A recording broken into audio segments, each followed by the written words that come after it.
Deux personnes l'attendaient, une femme et un enfant. Il sortit de son véhicule pour leur ouvrir la portière, comme il est recommandé aux chauffeurs de VTC. La femme devait avoir dans les 35 ans et le petit garçon à peu près 10 ans. Il avait une bonne tête, comme on dit. Fadi quitta rapidement la rue pour s'échapper hors de ce 3e arrondissement, à toute heure très encombré, et rejoindre les quais pour traverser la Seine au pont Marie. La suite du trajet était plus facile. Le petit garçon lui demanda « Tu n'utilises pas ton GPS ?» Je n'aime pas le son de la voix qu'il émet, alors je ne le mets que lorsque je ne connais pas bien le chemin. Tu connais tout Paris alors ? Pas tout, mais beaucoup.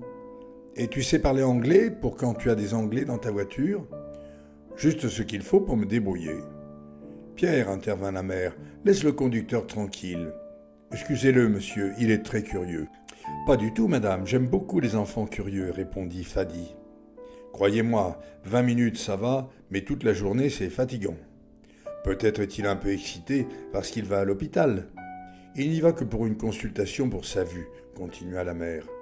Mais je vois très bien, maman, c'est toi qui paniques pour un rien.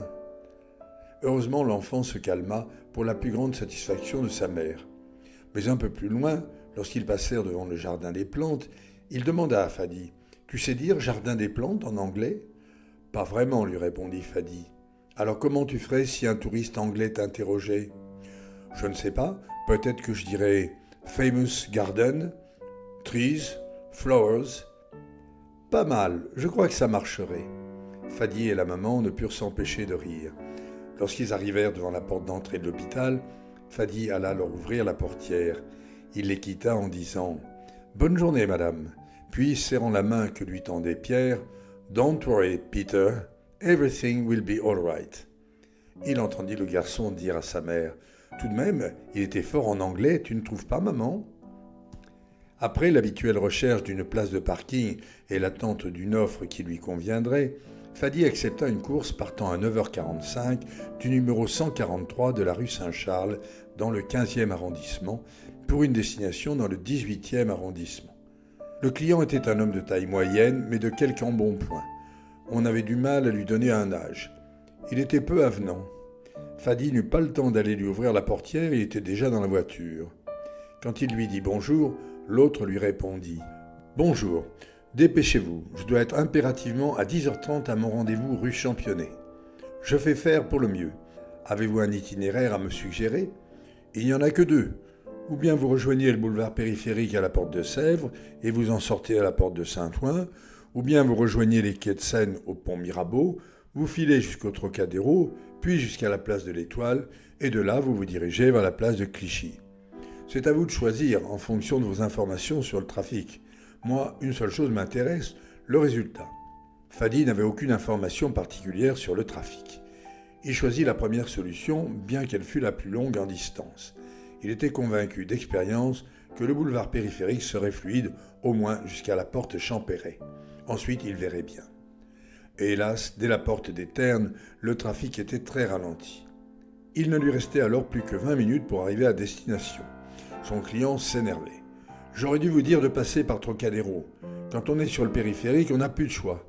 J'ai eu tort de m'en remettre à vous. » Fadi ne répondit pas. C'était en effet à lui de sauver la situation. Il sortit du périphérique sans plus attendre et gagna le boulevard Pereire qui était rarement chargé. À 10h20, il était à la station Pont-Cardinet. Son client ne disait rien, mais montrait une extrême fébrilité, regardant sans arrêt sa montre. Il fut un peu ralenti par le croisement de l'avenue de Clichy, mais à 10h25, il était à la station Guy Môquet. 3 minutes après, il s'arrêtait devant le numéro 184 de la rue Championnet, destination finale de son client, qui sortit rapidement de la voiture et lui lâcha « Vous êtes débrouillard, jeune homme, mais vous avez eu chaud. Merci. » C'était vrai que Fadi avait eu chaud, et il lui fallut 5 minutes pour récupérer, tout en reprenant sa route lentement. Finalement, son client était quelqu'un de très nerveux, en fait pas très sûr de lui, et assurément pas agréable, mais ça s'était bien terminé. Il obliqua vers la porte de Saint-Ouen et profita d'une place de stationnement qui se libérait pour prendre un peu de repos tout en se mettant en alerte pour sa course suivante. L'épreuve avait été un peu pénible, certes, mais Fadi avait parfaitement assimilé depuis 18 mois le challenge du temps compté. Ces déplacements étaient en quelque sorte comme des courses contre la montre des cyclistes. Il faisait tout pour gagner, mais finalement, quelles étaient les conséquences s'il perdait de 5 minutes? Peu de choses. Il adressait au client un sourire paisible, tout en s'excusant, et voilà tout. Évidemment, celui qu'il venait de transporter aurait probablement été désagréable, mais quelle importance! Fadi avait lu un livre très intéressant où un grand philosophe physicien expliquait que le temps était une abstraction hors de la portée des sens des humains, audition, vision, etc. Ceux-ci ne pouvaient observer que des changements matériels et souvent ils pensaient que ces changements étaient dus au temps. Mais leur cause n'était pas le temps. C'était un processus physique constitué d'une succession de petits changements successifs, en fait imperceptibles, qui consommaient plus ou moins de temps.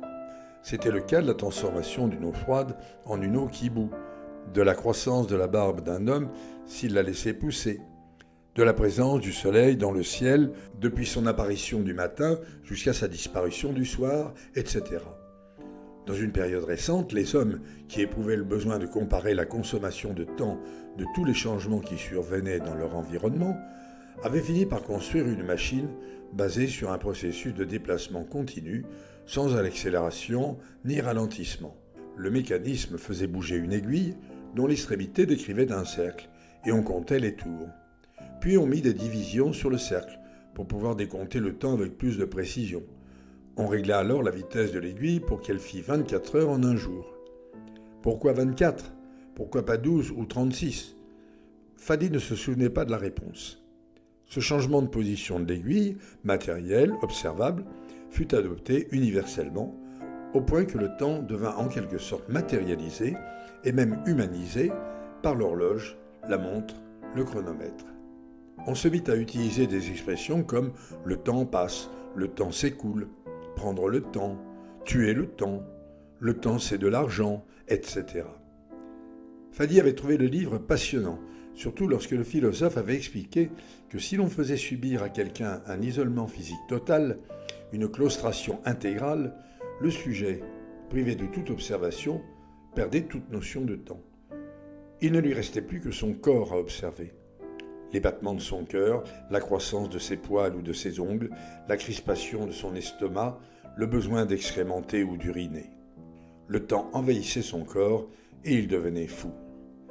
Mais pour revenir à la préoccupation principale de Fadi, qui était de gérer le temps de ses courses, il en était venu à l'idée qu'il serait intéressant qu'il puisse, quand il le voulait, accélérer ou ralentir l'aiguille de sa montre, tricher en quelque sorte avec le temps. Par exemple, faire des montres à cadran légèrement elliptiques. Il avait trouvé cette idée amusante, mais pas au point de devenir horloger.